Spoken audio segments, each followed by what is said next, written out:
Como estudar e como aprender.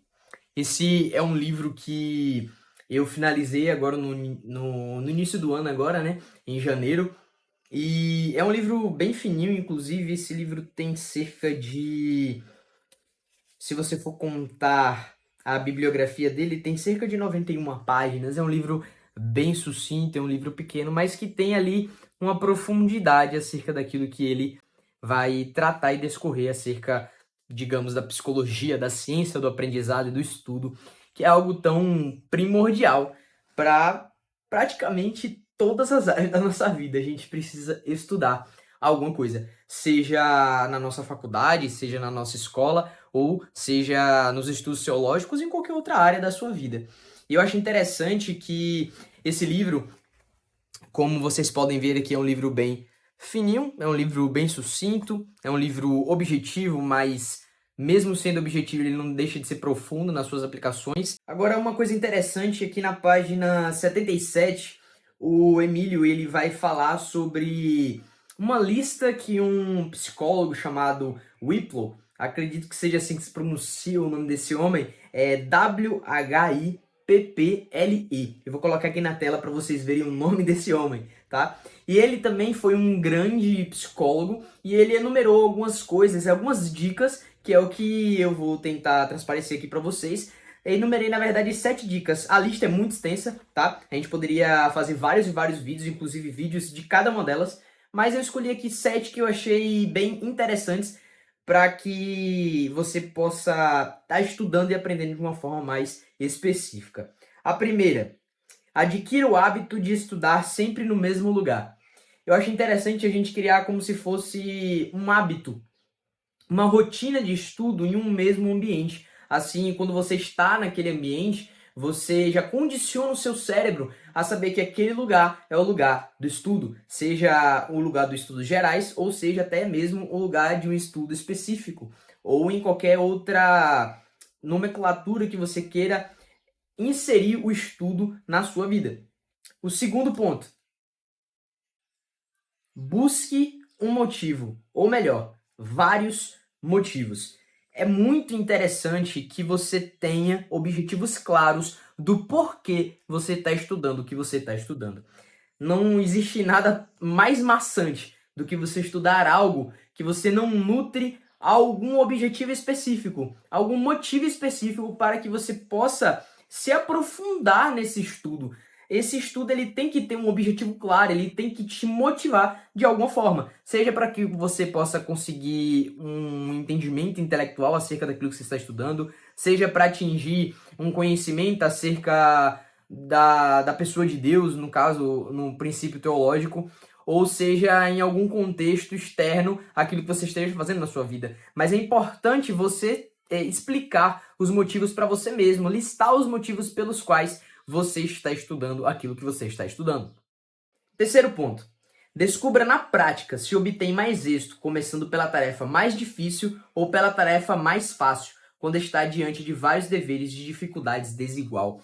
Então, aqui é algo bastante particular. Você vai aplicar na sua vida, no seu dia a dia, na sua rotina, e encaixar os seus estudos.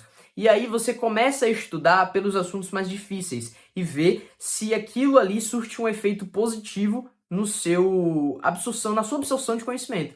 Se não, você começa a fazer com os mais fáceis e ver se realmente qual dos dois se adequa melhor à sua realidade.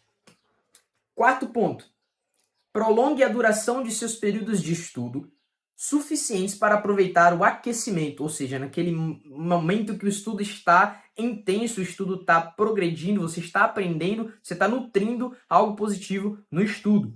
Porque ele alerta o seguinte: mas não ao ponto de chegar ao aborrecimento ou ao cansaço. E aqui a gente pode abrir um paralelo muito específico. O padrão educacional brasileiro, ele infelizmente não segue isso aqui, porque ele coloca os estudantes em uma onda de estudo tão frequente que os aborrece, que os leva ao cansaço e uma fadiga muito extrema. Então, o psicólogo está dizendo e está afirmando aqui que você deve estudar até em perfis prolongados, em períodos prolongados, mas que isso não possa gerar em você um aborrecimento ou um cansaço excessivo, tá?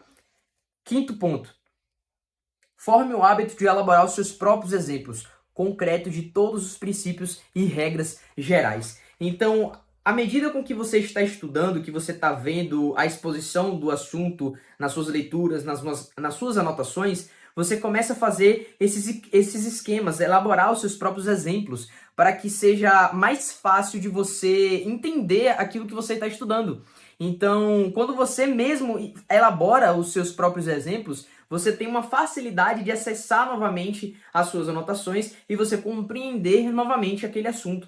E quando você aprende aquele assunto, fica muito mais fácil, muito mais prático de você conseguir dar sequência aos seus estudos. Sexto ponto. Quando quiser dominar um material extenso e complexo, faça um esquema. Se deseja também reter esse material, aprenda-o de memória.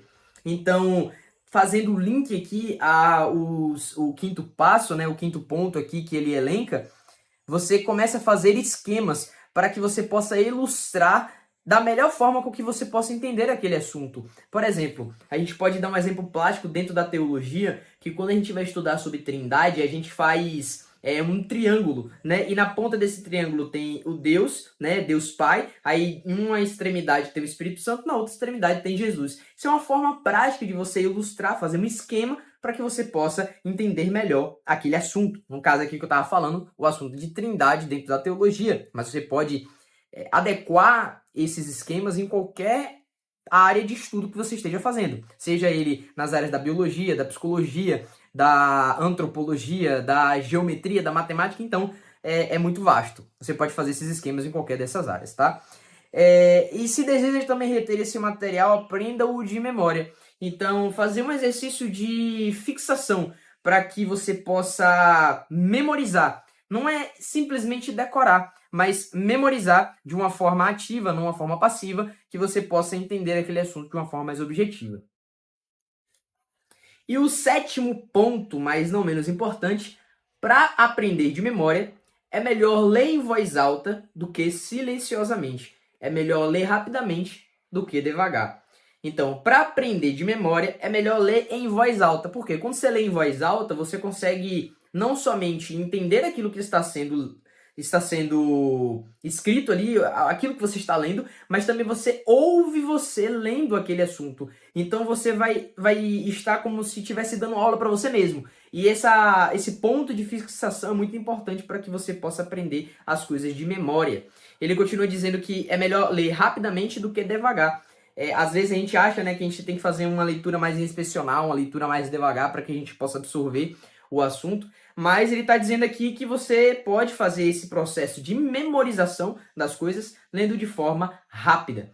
Esse basicamente são 7 pontos que eu queria tratar com vocês aqui, dos insights que eu consegui através deste livro aqui. Te encorajar a ler esse livro. Achei um livro muito fantástico, inclusive muitas das partes desse livro, eles são bem densas. Ele é pequeno, mas em algumas partes você tem que ler mais de uma vez para você conseguir compreender. Por isso que eu tenho como objetivo no futuro eu reler esse livro aqui para eu entender algumas partes que ficaram um pouco obscuras, né, na leitura inicial que eu fiz. Mas espero que esse vídeo tenha te ajudado de alguma forma, que você possa aplicar alguns desses métodos aí na sua rotina de estudo e que você possa crescer, né, no conhecimento, que você possa crescer na sua intelectualidade. Bem, é isso aí. Te vejo no próximo vídeo e até mais. Valeu!